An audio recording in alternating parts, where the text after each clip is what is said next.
Essa intimação não deveria ser efetivada para ter validade jurídica via carta rogatória por seu destinatário situar-se em outro país estrangeiro? São as questões, né, de intimação para parte, para intimado fora do Brasil. São muitas questões, tem a súmula do STJ, mas é sobre a súmula do STJ que eu vou falar na sequência, porque a palavra final, existe a súmula do STJ restritiva sobre esse tipo de intimação via rede social. Mas, no final das contas, a palavra final sobre as possibilidades de intimação caberá à instância superior, ao Supremo Tribunal Federal. Tem a súmula do STJ, e ela está aí, mas ela, digamos assim, terá peso até o momento em que o Supremo, caso ocorra, a torne superada. E eu não tenho a menor dúvida de que o tribunal validará a súmula, sei lá, criativa, a súmula de Alexandre de Moraes, qualquer que seja a formulação de Alexandre de Moraes. Mas por que, André, você acha que o Supremo chancelará o que Alexandre de Moraes determinar? Porque tem sido assim desde sempre. Tem sido assim desde a constituição do primeiro inquérito. Essa atuação de Alexandre de Moraes foi chancelada pelos pares formalmente, numa votação, 10-1. Só o ministro Marco Aurélio Melo votou contra o inquérito das fake news, que é esse inquérito totalzão. A posição do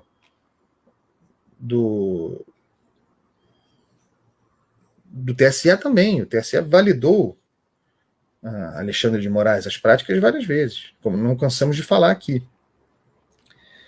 Então, existe a súmula restritiva do STJ e tudo indica que não existirá mais, ou que já nem existe mais, porque a verdade é que há os vários sinais de que Alexandre de Moraes pode fazer o que quiser, que a jurisdição dele é aquela que ele quiser.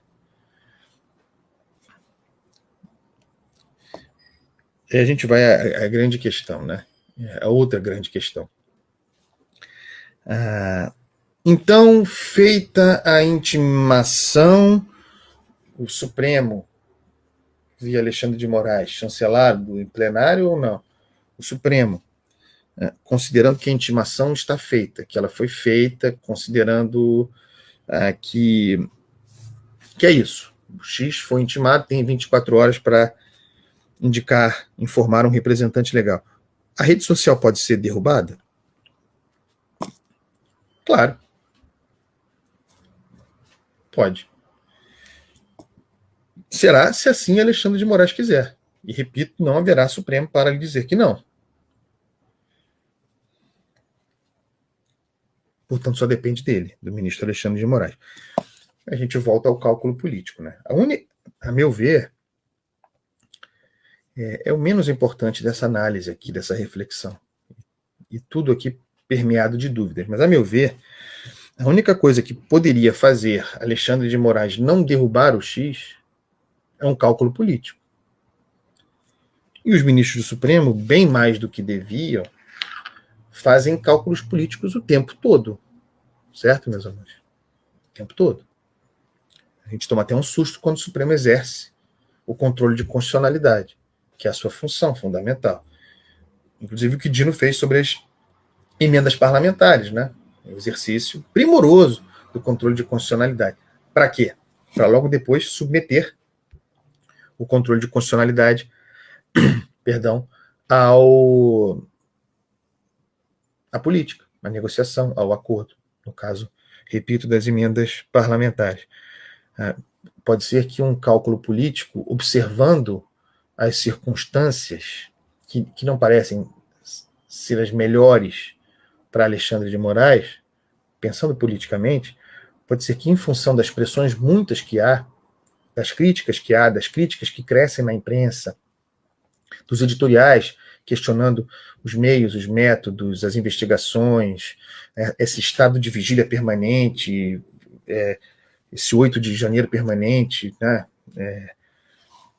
Essa defesa da democracia permanente, claro que ela é permanente, mas essa defesa da democracia permanente encarnada em Alexandre de Moraes como mesmo um biombo para que não se possa criticar os excessos, os autoritarismos. O recente caso grotesco de censura a uma entrevista, a censura à entrevista da Folha, censura prévia, a pretensão da Folha de São Paulo de entrevistar Felipe Martins, aliás, o caso do Felipe Martins, a sua prisão. Felipe Martins não é santo, não é herói, certo?